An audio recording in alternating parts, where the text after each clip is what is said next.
What's going on, everybody? Welcome to the XFL Week 5 preview show here, presented by Fantasy Cruncher. I'm the Siege. Under the weather, so we're going to try to go through this as fast as we can. That being said, feel free to ask any and all questions. Happy to do it. I'm not going to spend a whole lot of time doing some filler. So, honestly, at this point, we kind of know the league. We kind of know the players. So, don't need to get crazy here. All right, first game, Seattle at Dallas. The line is Houston minus 13.5, 46.5 total. I mean, look, Houston has an implied team total of over 30 points. It's tough to fade Philip Walker. You know, he's one of the best players in the league. That being said, you know, this team is 4-0. I'm not sure why it says they lost. We'll have to figure that out. But, you know, he hasn't really crushed value other than that 1 week in week 3 where he just happened to, you know, hit all the scores. Seattle's so bad. They could run, they could throw. I'm definitely not fading Philip Walker. I'm going to have to try to figure out what his ownership's going to be and try to just beat that by a little bit. Cam Phillips, 11-5. Last week, just finally, a team just said we're going to double team him. That's good. That makes sense. So that opens up opportunities for Khalil Lewis, who's limited on the injury report this week. It opens up opportunities for Nick Holley, who played really well over the slot, 8 receptions on 97 yards and a touchdown. Sammy Coates looks like he's going to miss again, so I don't even mind a Sam Mobley, who's picked up a few targets in the last few weeks. But really, Nick Holley, I think, is going to be one of the highest owned players in the slate this week, and Khalil Lewis. I just think every team from here on in is just going to have to double Cam Phillips and take what you can get outside of that. Seattle, I mean, BJ Daniels now starting. They played better in week 4. I'm not sure that's really much cause for celebration. He is cheap, though, and the rushing floor is there. 7 attempts for 84 yards in their week 4 game against St. Louis. I just came off the bench, too. I guess he's probably got a 100-yard bonus game in him, and if he does, he can pay off this price. I mean, they're going to have to throw a ton. Houston's defense is okay. It's not great. Did give up some points to Dallas, give up some points to St. Louis. So BJ Daniels at 7,200 might not be the worst play on the entire world here. Sorry. Running backs here, you know, they're still splitting running back carries 3 ways until we kind of see anything else that one guy is going to get all the work here. I'm just going to stay away from it. Just too many other guys with ceilings. Kassan Williams is out, which means Austin Proehl and Keenan Reynolds are still the top go-to options. I think I like Keenan Reynolds a little more than Proehl this week. His targets have been a little more consistent. The quarterback play for the first half was just so bad against St. Louis. I'm willing to give him a pass here, I think, and kind of go ahead and try them again here, especially in a game where Houston's going to score a lot, so Seattle's just going to have the ball a lot, trying to put up some points on the board. Okay, I think that's it for this game. I don't see any questions about it. So let's move on to New York and Dallas. This game has a 37 total. Dallas is 8-point favorites. Landry Jones is out with that knee injury, so we're back to Philip Nelson at quarterback. He played a bunch in week 1. Wasn't that great. A lot of short balls. Couldn't push the ball down the field. I kind of expect that to be the case again. I expect New York to kind of take away all the short stuff and make them beat them deep. And I'm not sure that Philip Nelson has the ability to do that. So I'm not super high on him. Luis Perez started week 4, got the win. Wasn't that great, though. A-Dot was basically like nothing. So I got to be careful here. No rushing ability, 7,900. If you're asking me if I would rather play BJ Daniels or Luis Perez, just for the rushing upside, I'm going to go ahead and take BJ Daniels here. Running backs, I kind of expect that we're going to see them get a lot of work here. Cameron Harris-Payne and Lance Dunbar have been 2 of the best running backs in the league. Now that we're back to Philip Nelson, who loves to check it down, I think we're going to see more of that in this game. So I definitely think we're going to see a ton of targets here. They're expensive, but these are definitely 2 running backs worth playing. Wide receiver-wise, Parham, was okay in week 1. Did much better with Landry Jones. Can Nelson figure out that Parham's good? You would think so, but 9,500 is super expensive to find out. But he's such a stud. Definitely wouldn't want to fade him if I'm playing anything more than like 3 teams. But that just hasn't done anything all season. Flynn Nagel just hasn't really flashed a ceiling. So I don't mind these guys.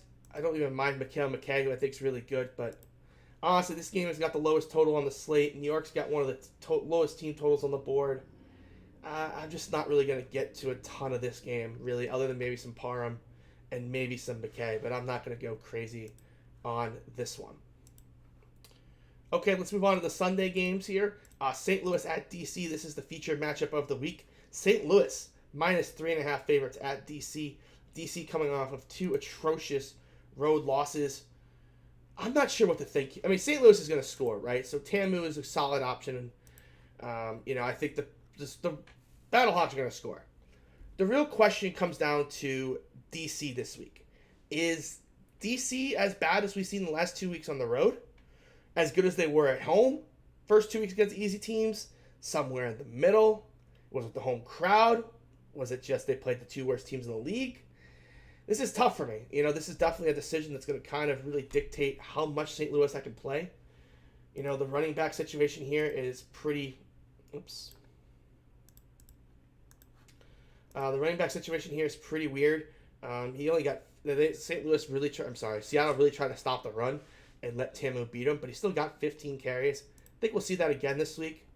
Christine Michael got 12 carries. So again, St. Louis loves to run the football. So I don't mind either one of these guys if you definitely want to take a crack at it. Keith Ford, by the way, 2 weeks in a row that he has played, has been a red zone sort of threat. So keep an eye on that. If you want to look for maybe a 2-game Sunday slate YOLO, Keith Ford has found the way to the end zone in the 2 games he's been active. St. Louis on the spread, this is really tough for me. I think St. Louis wins this game, but I just can't believe DC is as bad as they've played the last 2 weeks. I mean, it's been just embarrassing, especially that game against Tampa. St. Louis, if they win, have complete control of the Eastern Conference. They'd be up 2 with the playoff game at hand, head-to-head in hand. So, I think DC shows up here. I think the Battlehawks win, but I'm not sure I would give up the hook here. I think I'd kind of stay away. Maybe St. Louis on the money line, but I'm not as confident as I've been in St. Louis each of the first 4 weeks. I'm definitely not there in week 5 for sure. Wide receiver options, Pearson L, 9,200. He's been a really good reception guy over the middle. Especially, I think against DC, though, they'll try to take him away. I think this is a good spot for LaDainian Washington to have that big game. He hasn't had it yet. I think this is a good spot at 6,600. Alonzo Russell, 5,100. Only had 1 catch last week, but he was pretty good before. And I don't even mind taking a dart on Keith Mumphrey. He's been getting more run recently as well. They've been playing 4 wide a lot. Don't even mind Marcus Lucas as well if you want to go in that direction. He's kind of a nice big red zone threat. For DC, I think Tompkins is going to be super under-owned here. Look, DC's played horrible the last 2 weeks, but he was such a big factor in their Week 2 win. If they put up any points in this game, I love DeAndre Tompkins. I think he's going to be one of my highest-owned players, 4,900. He's probably right around where Rashad Ross should be in terms of price. So I like Tompkins a bunch this week. I think he's a really good option. Let me just make sure he's not on the injury report because that projection's a smidge low. No, he's not on the injury report, so looking good as well. Should note, too, here on Keith Ford, Matt Jones and Christine Michael did not practice. So, Matt Jones with the knee that he hasn't been practicing early in the week on all season, and Christine Michael with an illness. So, we'll have to keep an eye on the illness part. If Michael misses, Keith Ford just rocket ships up as one of the better plays in the slate. Cardale looks awful. Yeah, but it's kind of like the NFL, right? You go on the road and you look really bad. Then you come at home and you're like, well, where the hell was this team? So, I don't want to just say that, DC is done. I think they put up a fight here. They have to win this game if they want home field in the Eastern Conference playoffs. So I think that they're going to kind of show up here to play. But we'll have to kind of see. I just don't feel super confident in it. If I'm not going to bet it, I don't want to tell you to bet it. And I'm not going to bet this game. We'll do defenses at the end as we always have. Tampa at LA. This game has LA as 1.5 point favorites, second highest total of the week at 40.5. Yeah, Kenny Robinson's awesome. He's so good. I love him. He's going to be an NFL player for sure. For Tampa here, I'm not sure why this didn't load. Let's refresh.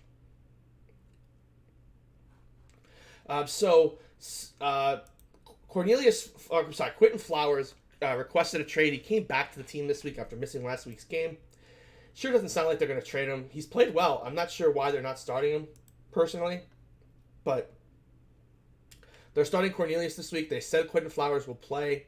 I don't know what that means. But, again, BJ Daniels at 7,200 versus Cornelius. I'll go ahead and take BJ Daniels. As crazy as that sounds. But I just think that they're going to put up some points. And at 7,200, if you just put up some points, you're going to be able to pay off. Josh Johnson here for LA, 10-5. Just without the rushing ability, there is just no way I can pay this price for him. Like, if he goes ahead and scores 4 touchdowns to beat me, go beat me. I can't absolutely do that. We have to check an eye on the Tampa Bay running backs here. Davion Smith did not practice with a foot today, so we'll have to keep an eye on that. If he was not to go, Jacquizz Patrick would be the number one guy. He got 21 looks last week to begin with, so I definitely think that's an option moving forward.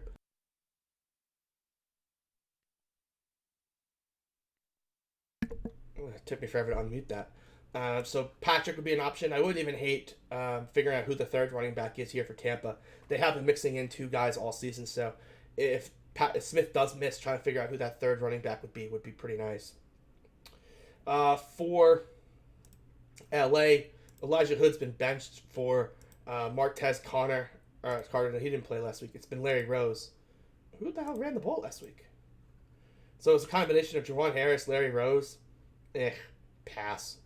I wish they would just pick one guy, but none of these guys are good enough to just be split in 3 ways. So it really just is those Dallas running backs and maybe Matt Jones, Christine Michael, and Keith Ford. Wide receiver wise, Nelson Spruce did not participate. If he's out, Trey McBride becomes your number one option. He got 8 catches on 12 targets last week.